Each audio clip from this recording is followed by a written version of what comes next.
Greetings, everybody, and welcome. I'm Ikabu, the Senior Video Content Manager for World of Tanks Europe, and today we return with another video about Onslaught. I'm joined again by Jan and Dima, who were with us with the first video. Today we're going to be covering the questions from the community through our various platforms, but before then, just in case you missed the first video, which you can check out on the channel, I'll let Dima introduce himself first, and then Jan.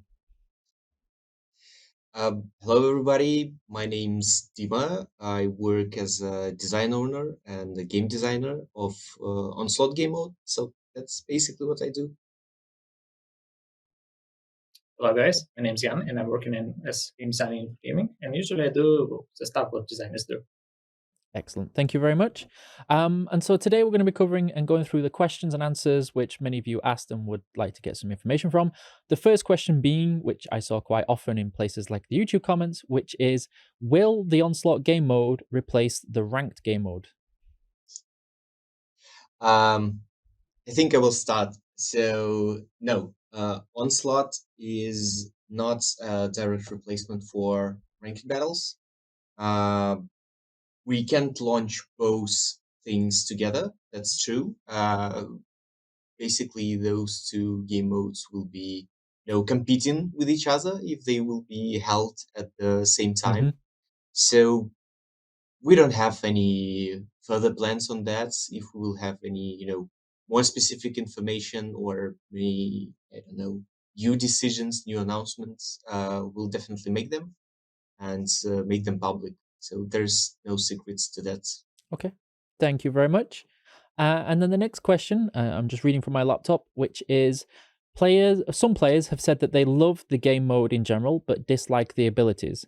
Will there be a player survey asking if players would like the abilities removed? Is there going to be basically a chance for players to give their feedback on the mode about the abilities?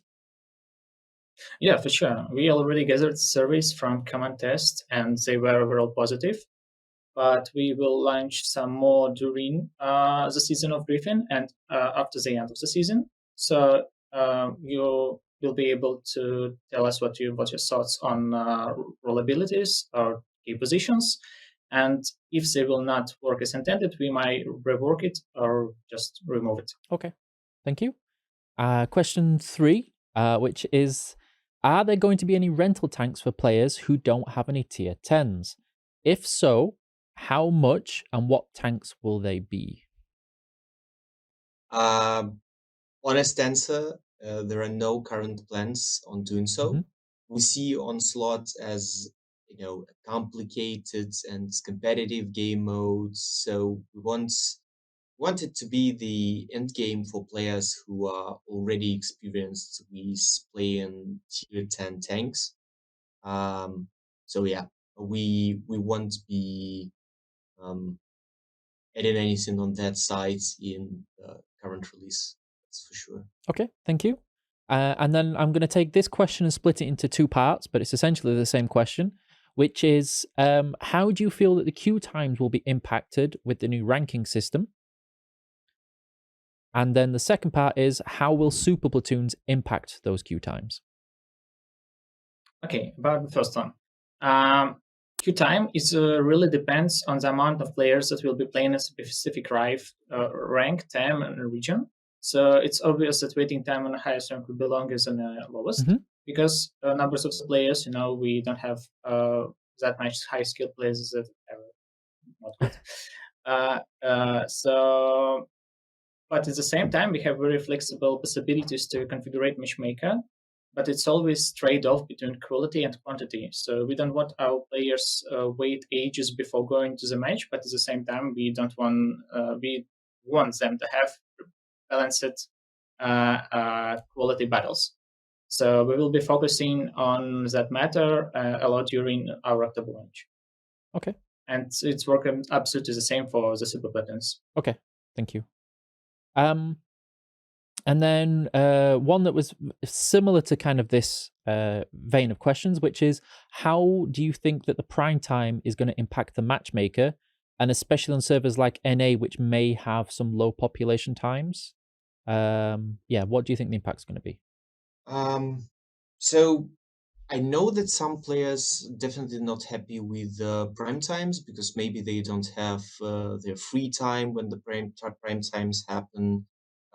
maybe they work in shifts. But prime times definitely help to focus all players at the same time, helping with the queues and matchmaker, because the more people there are, um, for example, in 1 hour, the easier it is for a matchmaker to create balanced battles uh, in appropriate time limit.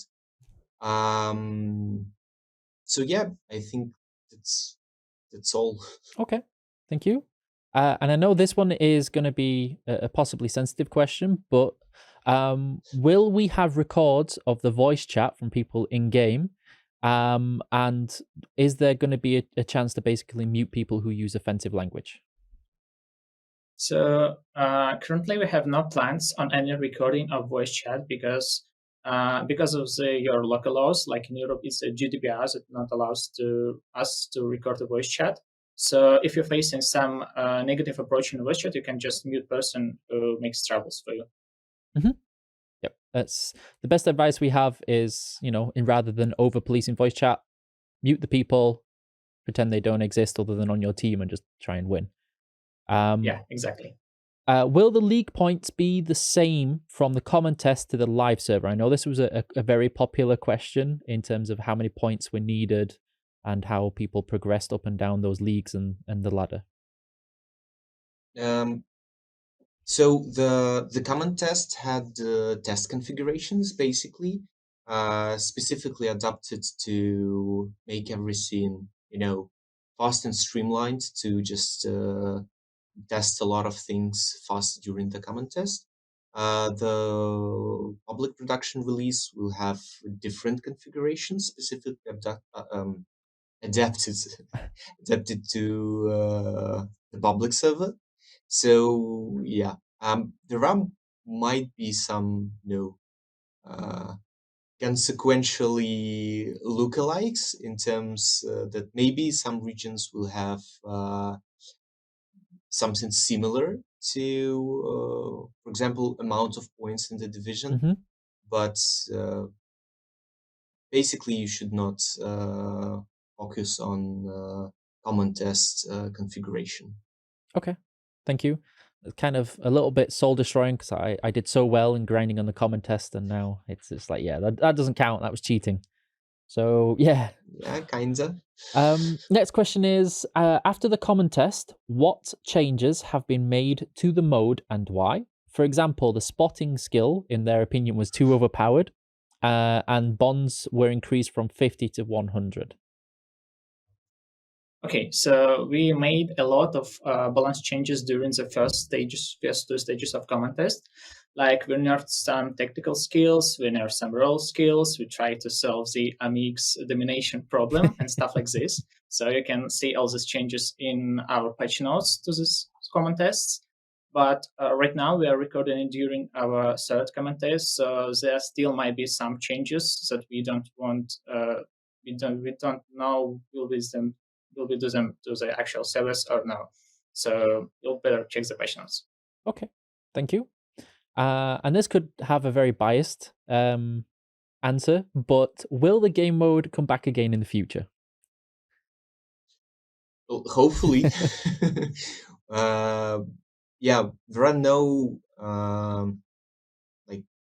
straight specific plans. We need to complete our first launch to gather the data, gather the final feedbacks. And after that, we can finally understand, the potential. Will there be new seasons? How many of new seasons there should be, and stuff like that. But currently, we hope that it will return. Fingers crossed. 'Cause I know it's pretty popular with a lot of people, but it's got to, it's got to stand the wider player base first. So yeah. The next question, was probably the second most popular question I saw, which is, are the styles going to be like the battle pass where they're fixed, or are you going to be able to have separate styles for each level? So depending on the level you get, will it be a different style, or is it like the battle pass where it's just the same style in different stages? Yeah, so in battle pass, if you earn the fourth stage, so you can't go back to the third.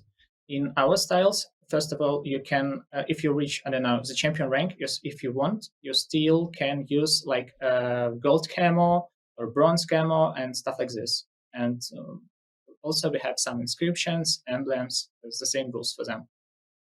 Okay, thank you. And for, of course, the people who love grinding so much, wanted to know if they're going to have the ability to get the 114 SP2, the Concept B, or the Kams Panzer 50T. That's a tricky question. Not tricky, but the honest answer will be I don't know. I don't know at the current time. So yeah. Okay. I just basically can't say anything about that. Yeah, no, that's understandable. As was mentioned just a little bit a while ago now, not everything is 100% just yet. We've got to get through the successful first season and then kind of, baby steps and go from there. And of course, that means the next question is probably going to have some answers. Do you plan to introduce more tiers in the future? For example, creating junior, senior, and master divisions with tier 6, 8, and 10? Well, it's not planned currently because, first of all, we want to see how it will go on the tier 10 vehicles. So before the end of the first season, it's a bit too early to judge. Okay, thank you. Will the rewards for the mode be increased in the future? Well, that depends. What future do we mean in terms of the first launch? If you mean comparing to the common test, no, the rewards will stay as they have been announced on the official portal, for example. In future releases, we need to finish, as I already said, we need to finish our first launch, see the feedback, gather data, analyze it, plan future releases. Only then we will be able to answer this question. Currently, no specific plans, but we will be looking into rewards, that's for sure. Okay, thank you. I know for the really competitive people, just placing high in the ladder will be rewarding enough rather than trying to get specific vehicles or even more bonds. Are there any plans to mitigate the impact of 7-man teams dominating the matchmaker? Because I know a lot of people are a little bit afraid of it decreasing the fun for solo players or like small platoon, like 1 or 2 man platoons. Yeah, situation when super platoons will be matched against the solo randoms should be rare, like pretty rare. It can only happen where there are absolutely no other super platoons in the queue for a prolonged time. So if there are plenty of super platoons playing the same times rank, they will always be play against other super platoons, is isolated from solo randoms. If you participated in the first day of the first common test, we tried how much super platoons can impact on solo players, and that was terrible. I totally understand what you're talking about. So we changed the time limits when super platoons can play against solo players. So, and if we will see any problems with frequency of super platoons with the solo battles, we will change the matchmaker configuration one more time. So we understand that it's a temporary solution, but we need to understand the real popularity and audience of super platoons before prepare a more solid implementation. So, but keep in mind that smaller platoons will having rating preferences. So that means matchmaker will basically select solo players with high rating. So in case when the super platoon try to find opponents, it will be opponents will be the solo players will have high rating. So, and also every time when you matched, if it even happens to you, so every time when you play against a super platoon as a solo player, you will get more victory points for victories and lose less for defeats. Even in this rare case. Thank you very much. And I know for a couple of people this was an important question. I know for myself, I threw lots of economy at this. Are there any plans to help people with the economy of the mode, as some people find it very expensive to keep resupplying the tanks to succeed? Well, we will be adding some support through battle missions in terms of credits for people during the first launch. But other than that, I don't know why I always get the questions with the same answer. We need to finish our first launch, gather the data Yeah. and feedback, and make a decision. So basically, nothing is set in stone. We will be, what's the proper way to say it, looking into that when we will be planning our next seasons. Uh, we haven't started on that yet. We'll see in the future. Okay. Thank you very much. The next question being, will the role XP reward system remain in the launched version as well? Role XP system, is it stuff from ranked battles? So it's similar to the vehicle role that they have, where you get the XP for the vehicles. Oh, okay. So we reworked the system. Now it's called like prestige points. So we will not have role XP in onslaught mode. Instead of this, we have prestige points. It's working almost the same, but I think this stuff will work better. Okay, thank you. And then another very popular question, which usually I answer in a certain way. I'm gonna let you give the answer though. Is how long is it to grind the highest or the second highest league? How does it compare to the time required in the most recent ranked mode? Oh, wow. I think so. It depends on your personal skill level, obviously. If you comparing yourself to like teammates and opponents, it depends on uh, whether you played better than the others or you played, it wasn't your best match of the day and you were at the bottom of the post-battle screen. That will influence the outcome of each match. Different tankers with a different skill level and different consistency in their skill level will vary a lot in terms of how much time they need to reach the final leagues. For example, one player will spend 100 to 100 battles. The other player, if he's not skilled enough, he basically even won't reach the final leagues because they're specifically designed for high skilled players. So no matter how many battles you grind, if you just not playing good enough, you won't get there. There are no way to simply grind it. Yep.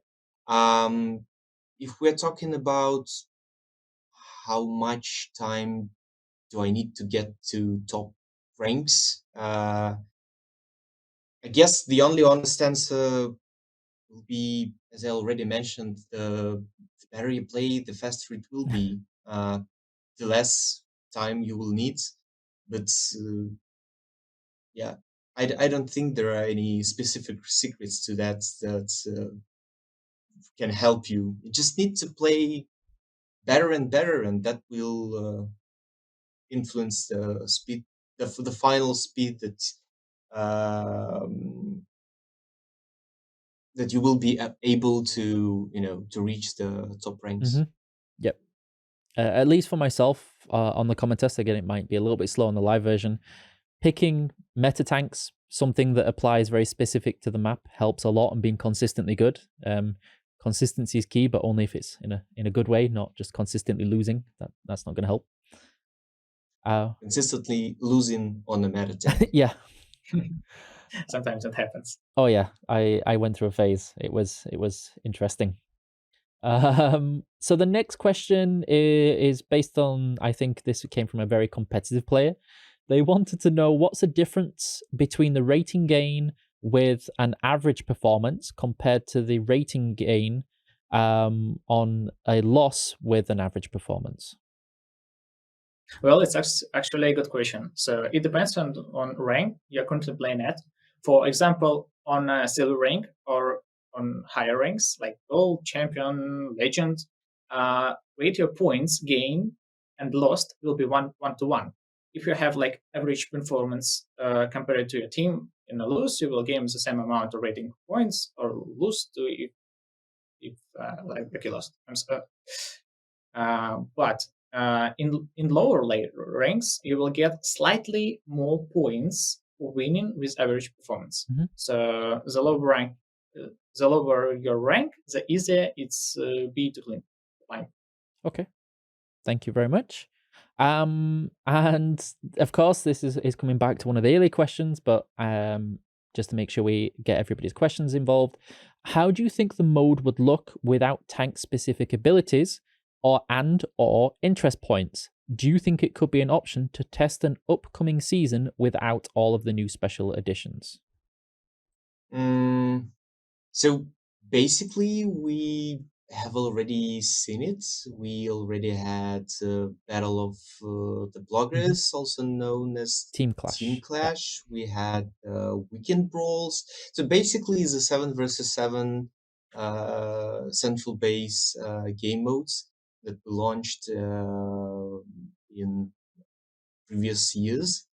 They have their own issues, which we actually been speaking a bit in the previous video, that we tried to solve, and in my opinion, actually solved in the Onslaught game mode.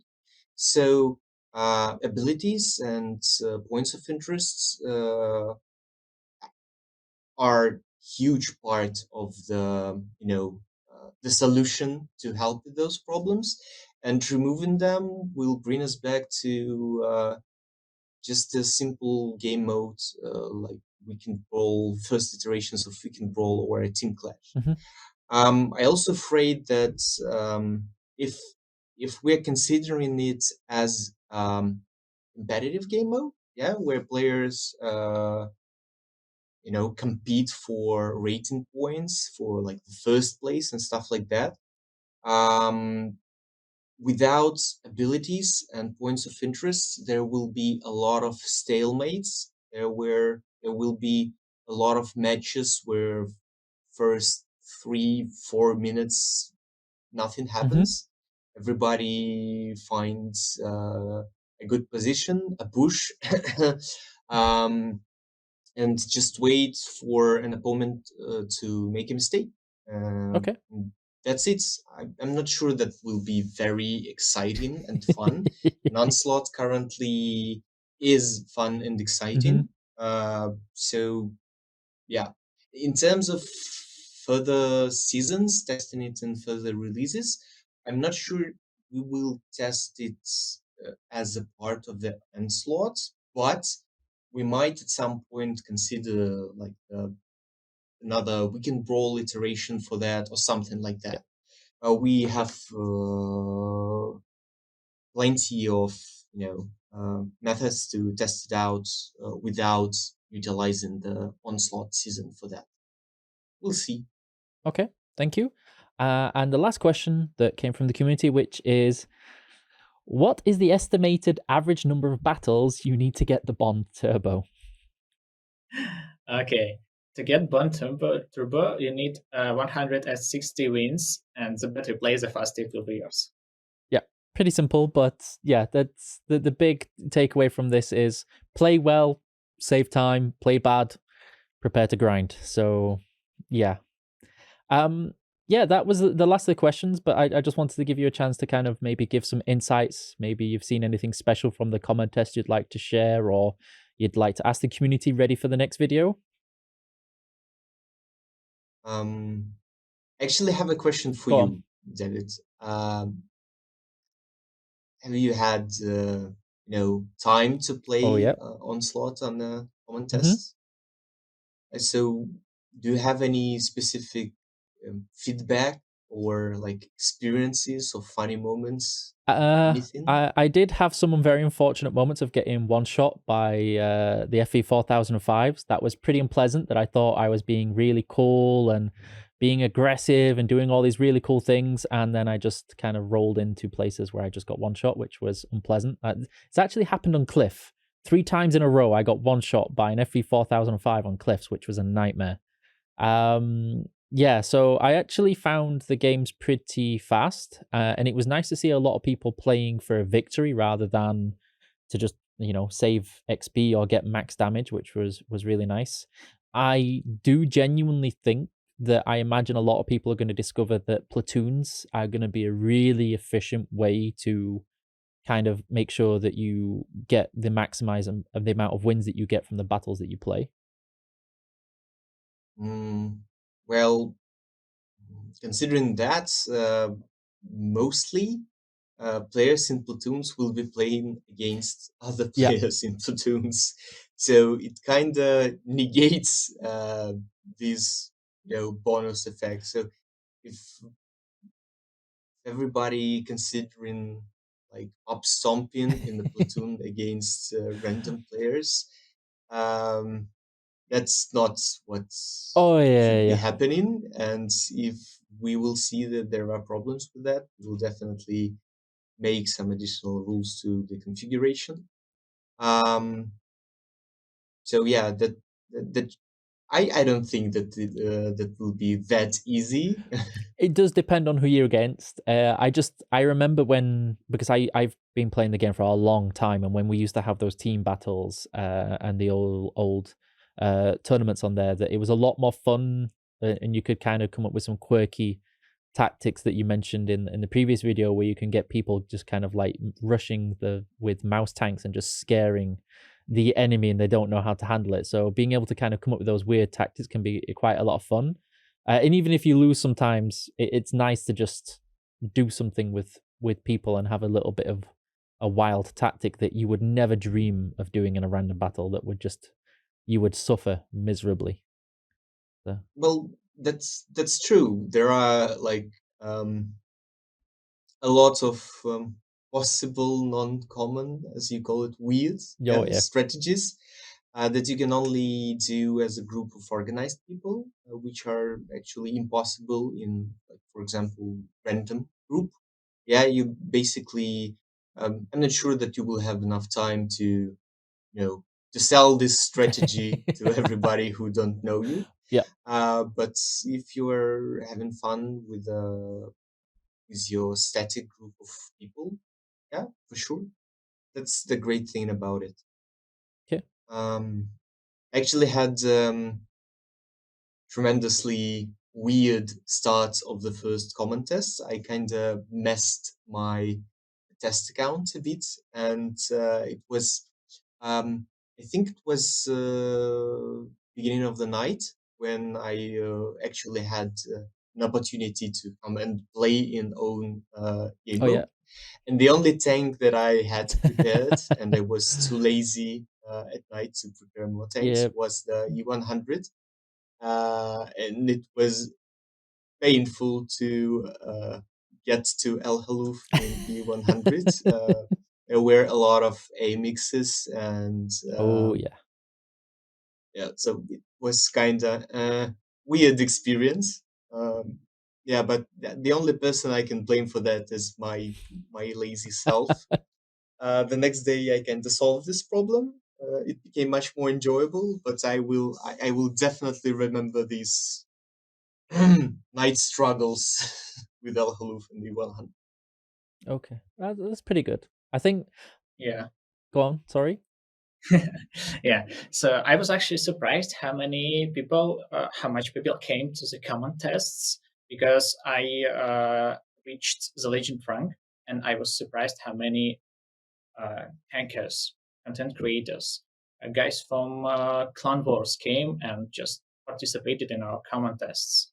They help us a lot with balance changes, with map victory. I mean, this how one side of the map have dominance on the other side. So yeah, I just want to say thank you to all of you guys who participated for all the stuff you've done. I know a lot of people really like some of the map changes, especially on things like Himmelsdorf, being able to cross those rails. That's very popular. I think the coolest thing I did on the common test during the mode was actually get all 7 kills. That was my happy moment there, where I think I got like 8k damage and all 7 kills, and I was like, yeah, clearly I'm destined for #1 spot. But we'll see how that carries over to the live server. We will need to check your account now. Yes, because we discussed with Dima, should we make like a special achievement for collecting all 7 kills, but we agreed that it will be almost impossible. But you managed to do it. So our congratulations to you, David. Thank you.